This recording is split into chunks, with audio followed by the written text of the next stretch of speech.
Почитувани гледачи, добар ден. Вторник, време е за нова епизода на Медицинско катче. Утрово темата сериозна. Станува збор за канцер, превенција и заболување. Светската статистика вели дека секој трет човек на планетава боледува од канцер. Според истата статистика до 2050 година секој втор човек ќе има некакво малигно заболување. Околу превенцијата од канцерот, неговото лекување, околу тоа кој и колку боледува од канцер, од што заболуваат најчесто мажите, а што жените и дали кај децата, освен леукемијата, има и други канцерогени болести.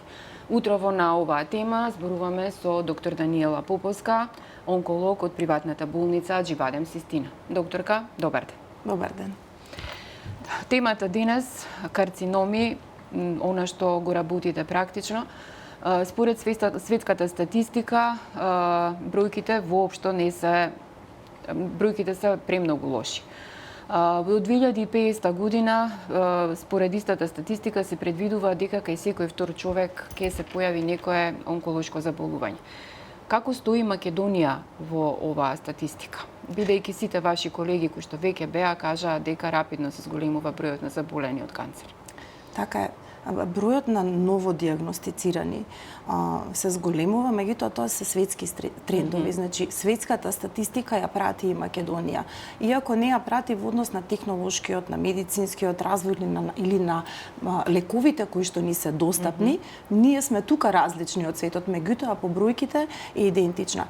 Значи, стапката расте во сите земји, многу дискусии се водат околу тоа кои се причините, возрастните граници се намалуваат во однос на диагнозата кај одредени типови на канцер. Да речам, се она што сме го учеле ние кога сме биле студенти за типичното појавување на рак на дојка на 60 години, рак на простата на над 60 или 70 години, рак на дебело црево на 60 години, тоа денеска се намалува, односно возрастната граница се намалува, така да се почести се малигните заболувања кај помладата популација.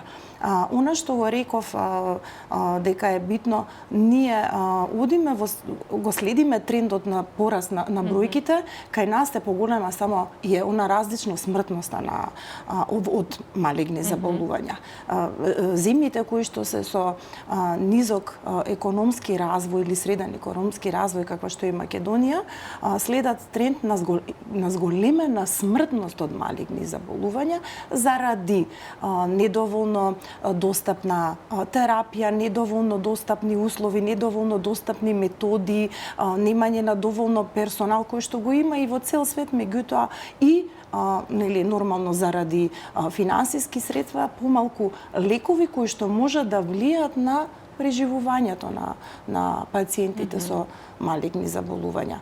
Ви благодарам на поканата денеска и она што поентата и што сакаме да дадеме до знаење, рековте на почетокот, не е убава темата, меѓутоа ова е реалност. Ние не треба да го стигматизираме малигното заболување, значи треба да сме свесни, да сме правилно информирани и да можеме правилно да одлучиме. Во таа насока и светскиот ден за борба против канцерот или World Cancer Day 4 февруари, и тоа е целта, односно причината за која што сме денеска тука, кој што ја води една иницијатива веќе 25 години постоечка, пред се за зголемување на информираноста, зголемување на превенцијата, односно скринингот од малигно заболување, затоа што тука ние можеме најмногу да делуваме и да спасиме најмногу животи, се што е диагностицирано рано, односно ако функционира скрининг и ако ние детектираме малигно заболување во рана фаза, шансите и можноста за излекување се огромни. Кога сме веќе кај скринингот, еве како онколог, на што треба да се обрне највеќе внимание? Кои симптоми не треба да ги игнорираме? Има ли некакви унифицирани симптоми кога станува збор за некакво онколошко заболување? Постојат во малигните, во сите, се зборуваме генерално за сите малигни заболувања, така постојат некои општи симптоми кои што не секогаш можеме да ги поврземе. Меѓутоа, ако траат долго, ако се повторуваат и ако ние знаеме кои сме, односно си го следиме телото, ги следим, знаеме каде сме слаби, кои ризик фактори ги имаме во однос на наследност, што во фамилијата, дали имаме некаква фамилиарна позитивна анамнеза, историја за канцер, ќе знаеме и на што да обрнеме внимание. Најчести симптоми сега, значи секако треба ние да знаеме дека нешто не е во ред. Ако еве било кој од нас пациент, да речам, има долга кашлица, која што не поминува, долга температура која што трае или ноќна температура, профузно, долго потење. Сите тие може да бидат симптоми кои што ќе не асоцираат со канцер на бели дробови. Ако некој човек, да не речам и пациент, има подолг период, е пушач, долгогодишен пушач, работи во загадена средина, има и дополнителни фактори од околината кои што загаден воздух, издувни гасови, да речам и други присутни материи, работи во прашина, во вулканизер, значи ризик фактори од околина. Ако има фамилиарна и најголемата причина за развој на канцер на бели дробови, ако е долгогодишен пушач и има било од кој од овие симптоми што ги немал претходно, значи треба да знае дека нешто се случува и да направи преглед. Истото се однесува, да речам, и на во однос на ракот на дебело црево. Симптоми. Сите малигни заболувања може да имате негенерализирана слабост, малаксалост, која што може да и во други заболувања, нема да се малигни. Меѓутоа, поспецифично за рак на дебело црево се симптоми промени во начинот на празнење, во дефекацијата, односно или чести обстипации, или чести течни столици, значи диареи, кои што ги немало претходно. Самиот пациент ако знае дека недобро се храни, нема здрава исхрана која што е богата со влакна, ако е со поголема прекумерна телесна тежина, ако во фамилија има историја на канцер, треба веднашка да свати дека треба да се најмалку што ќе направи за себе е да оди на преглед. Значи, во однос на ова се почна од оние што се најчестите диагнози кај мажи и кај жени. Маж кој што почнува многу често да мокри, кој што почнува често ноќе да мокри, а е на помлада возраст, да речам, од 50 години, па и да е над 50, тоа е потипично, нели, не секогаш е врзано со малигно. Ако има историја дома на канцер на простата, ако е обезен, ако често конзумира неправилна исхрана, масна исхрана, алкохол редовно, сето тоа си знае како живее, значи кои се навиките, меѓутоа ако нешто се појави како симптом што не е типично и трае, не поминува за краток период, треба да се направи преглед. Во однос на канцерот на дојка, жените си ги знаат дојките, го знаат телото, било каква болка, промена во кожа и не често, не значи дека е често таа грудка да се пипа, да може да ја забележат. Промена во брадавка, исцедов од брадавка, ако имаат фамилиарна историја. Сето тоа, ако имаат прекумерна тежина, ако имаат нездрав начин на живот, сето и историја на инвитро процедури, земање на повеќе, можеби на екзогени, надворешни хормони, значи сите тие може да бидат ризик фактори.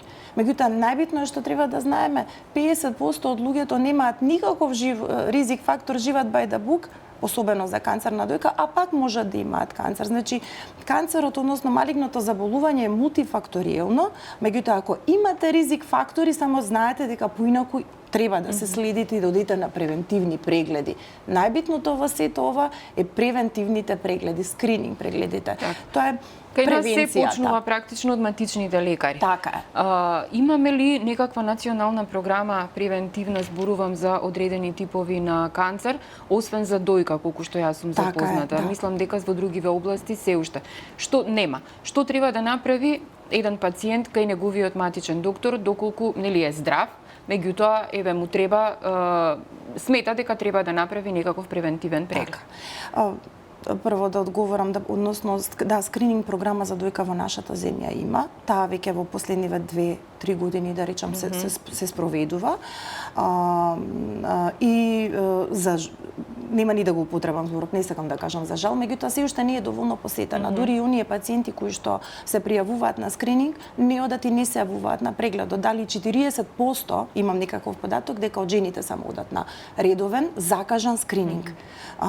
Преглед кога се работи за редовни превентивни прегледи за канцер на дојка. Во однос на другите немаме воведени се уште програми, меѓутоа и за тоа е светскиот канцер ден, да се повикаат и властите и оние кои што ги прават политиките и планираат дека не треба да се прекинува со нешто што е почнато, или ако не е почнато да се почне и да се оди без разлика која политичка партија или кој е министер за здравство. Тоа е да има правилен план и односно стратегија национална која што ги обединува примарната, секундарната превенција од малигни заболувања и вклучувано веќе тука терциерната, односно начинот на лекување кај малигните заболувања. Скрининг во Македонија за колоректален или карцином на дебело црево нема, меѓутоа ние постојано зборуваме, препораките се дека секој човек на 45 години треба да направи прва колоноскопија. Од таа ќе зависи, од наодите од тогаш ќе зависи честотата на правењето на колоноскопија, дали ќе биде на секој 5 или 10 или на секој 3, зависно дали има некаков наод, дали има фамилиарна историја, дали има други ризик фактори. Повторно, убаво кажавте, се почнува од матичните. Матичните ги знаат многу подобро пациентите од нас. Знаат кои ризик фактори имаат, дали употребуваат алкохол, каков начин на исхрана имаат, колку добро се хранат или не се хранат, колку се обезни или не се обезни. Сето тоа се ризик фактори, значи неправилниот начин на исхрана, зголемината телесна тежина, немањето на редовна физичка активност се едни од најбитните ризик фактори кои што надодаваат на дополнителни ризик фактори од надворешната средина, во услови каде што работиме, живееме, и дополнителните генетски. Меѓутоа, генетските фактори се само 10% кои што влијаат во однос на развивање на канцер. Не мора и да носат ген за одреден тип на канцер. И кој да има, секој што има генетско не значи дека ќе се разболи од канцер, само има зголемен ризик во оној што нема генетско, а за да развие еден човек малигно заболување, значи влијаат сите овие фактори што ги набројав. Ние што можеме да направиме, кога немаме доволно скрининг програми, да ги слушаме апелите на лекарите, да посетуваме превентивни прегледи, барем првични, под нив ќе знаеме како понатаму да се однесуваме, и она што дефинитивно можеме да го направиме, што поздрав начин на исхрана, редовна физичка активност, што да се влие на начините исправувањето со стресот како еден од ризик факторите и етиологија, да речам, за било кое од малигните заболувања, онаму каде што можеме да влијаеме. И да бидеме свесни дека на секому може да му се случи, дека не треба да стигматизираме, туку треба да знаеме што е, како е и дека има начини како да се справиме. Во деновиве се почесто, долго време е така дека ни се случува, што го кажав, намалена е возрастната граница. Се случува да дојдат 20 годишни пациенти, 25 годишни пациенти со канцер на дебело црево, кои што не биле во здравствениот систем биле пропуштени, зошто? Заради тоа што дури и лекарите како такви мислат дека веќе на 20 години се уште не може да ти се случи канцер на дебело црево. Не може. Значи, наше е со она што го знаеме, што нашата едукација да ни овозможи да го упатиме, насочиме и информираме правилно пациентот, да преземе чекори и да се справи со ситуацијата. Многу е лесно и нешто што најмалку го почитуваме, да тапкаме некого по рамо, дека се е во ред и да не се секира. Кој ќе знаеме и да сме сигурни, ќе провериме дека се е во ред, тогаш мирно ќе спиеме сите. Докторка, спомнавте 25 годишен пациент, 20 годишен со карцином на дебело црево. Има ли некои такви екстреми, еве конкретно во Македонија, бидејќи сите напоменуваат дека не само кај дебело црево, кај кои типови на канцер е спуштана таа граница. Карциномот на дојка веќе знаеме дека се оперираат и 18 годишни пациентки Има ли некој карцином кој што исто така драстично е спуштен на границата, бидејќи овој колоректалниот порано беше над 50 години? Над 60, да речеме, да, е спуштен на границата. Значи исто за сите. Веќе нема такво правило. Ние не живееме во исти услови и ист начин како што медицината ги правела истражувањата и ги дала заклучоците или препораките пред 20 години. Светот е сменет, луѓето се сменет и генетиката на луѓето и надворешните услови се сменет и планетата е сменета. Така да ние очекуваме дека сето тоа се менува. Дефинитивно имаме пациенти 20-30 годишни кои што имаат, значи во Македонија 38, мислам дека беа сега најскоро последниот пациент кој што е третиран со карцином на ректум, на дебело црево, кој што исто реков веќе е пропуштен во диагнозата заради тоа што го третирале. Возраста била пресудна. Возраста била пресудна. Еве да речам, тој конкретно пациентот имал крварење, меѓутоа се јавил на преглед и докторот му рекол дека тоа е се хемороиди, дека не треба ништо да превземе и дека ќе помине. И тоа продолжувало. Практично се губи време во кое што може поинаку да се делува, заради тоа што пак ќе речам, колку е порана и на време на диагнозата, толку е подобра прогнозата, односно исходот од лекувањето и начинот, односно агресивноста на лекување најчесто кај повеќето од малигните заболувања. Каква е состојбата кај децата? Порано леукемијата беше единствена која што се појавуваше таму и евентуално кај некои повозрасни тинејџери се појавува кожни карциноми. Каква е сега состојбата? Има ли таму карциноми кои што порано не беа детектирани во детска возраст? Значи, она што можам, сега сепак јас не сум детски онколог, не сум педиатриски, со тоа има посебна колешка има, например, во нашата институција која што се бави со педиатриска онкологија, меѓутоа леукозите, значи леукемиите, лимфомите се во детска возраст чести, тумори на мозок кои што не се многу чисти, меѓутоа тие се типични во детска возраст. Она што еве да речеме за препастувачки факт кој што јас и сите ние учејќи и студирајќи низ цел овој образовен процес исто така би рекле нема можности дека ќе може да се случи и малиген меланом кај дете.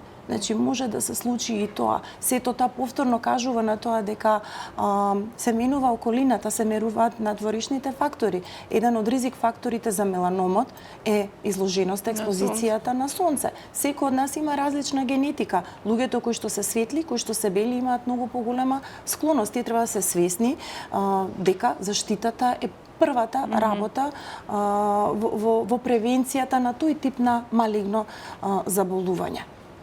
Можеме ли при крај на интервјуто сме да направиме една поделба или кои типови на карциноми се појавуваат кај жени, кои кај мажи, кои се виновни, да кажам, за смртноста кај едните и кај другите и да им препорачаме нешто за крај на интервјуто на пациентите, што треба да направат за да не се доведат во ситуација нели да се пациенти, превентивно да се делува. Уште еднаш ќе кажам, во име на овој ден, во име на Светскиот ден за борба против ракот, се повикува на тоа дека веќе ние и сите ние се трудиме да го гледаме секој човек како човек, нешто повеќе само од пациент. Односно, одиме кон персонализиран начин и на диагноза и на третман.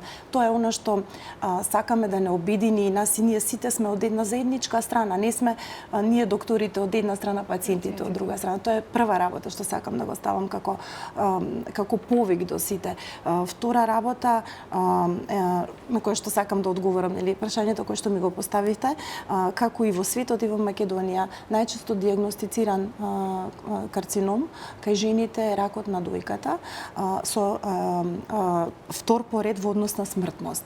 Најчесто кај мажите е карциномот на бели дробови, прв по смртност и кај жените е прв по смртност карциномот на бели дробови. Втори исто така по инциденца или по број на ново заболени на 100.000 жители е кај мажите карциномот на простата и колоректалниот карцином. Тие се оние најчестите водечките во кои што ни ги зголемуваат бројките на диагноза и во Македонија. Да речам, кога почнав да влегувам во водите на онкологијата пред повеќе од 17 години и работев на клиника за онкологија. Бројот на новодиагностицирани во текот на една година беше околу 3000. Сега, она што знаме дека најмалку 5000 ново заболени има годишно, тоа е скоро повеќе од сите типови на карциноми, така. За сите вкупно зборувам, меѓутоа предоминантни се канцерот на дојка со околу 1200 до 1500 ново диагностицирани случаи. Истото се однесува на бели дробови пациентите и со колоректален карцином и простата. Тие се оние кои што се најчестите и најголеми бројки на пациенти. За крај на интервјуто препорака една до сите пациенти што се треба да направат во текот на годината, барем на една година, и на колку време треба да се прават тие превентивни прегледи? Моја порака до сите пациенти, како што велам дека се случува меѓу нас, значи секој човек може да биде пациент и од едната и од другата страна, да си го слуша симптомите, да не се плаши од дијагнозата, не треба да го стигматизираме канцерот. Во денешно време има многу современи начини на пристап на лекување и многу од пациентите живеат нормален, квалитетен и долг живот. Многу од малигните заболувања и се целосно излечиви и сето тоа зависи од стадиумот кога се детектирани. За да бидат детектирани во ран стадиум и за да зборуваме за излекување, треба да одат на превентивни прегледи. Заради она што го кажав, кои се најчести, првото е скринингот за дојка, значи да се оди на редовна мамографија. Секоја жена на 40 години да оди на мамографија. Тоа е начинот на скрининг на дојка, ако треба се прават и дополнителни методи. Секој човек на 45 години треба да оди на скрининг за карцином на дебело црево, односно да направи колоноскопија.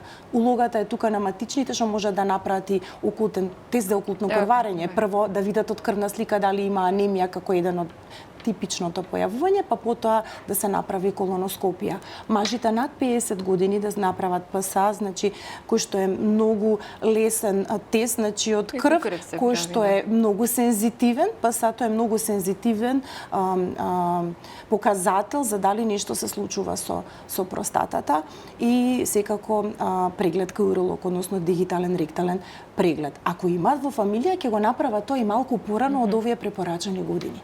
Пушачите во Македонија, еве сега овде на тоа дека закон се спрема, кој што го почитувам многу и секогаш зборуваме за тоа дека има права на пушачите, а никогаш не зборуваме за правата на непушачите во јавноста, затоа што ние не сме доволно гласни.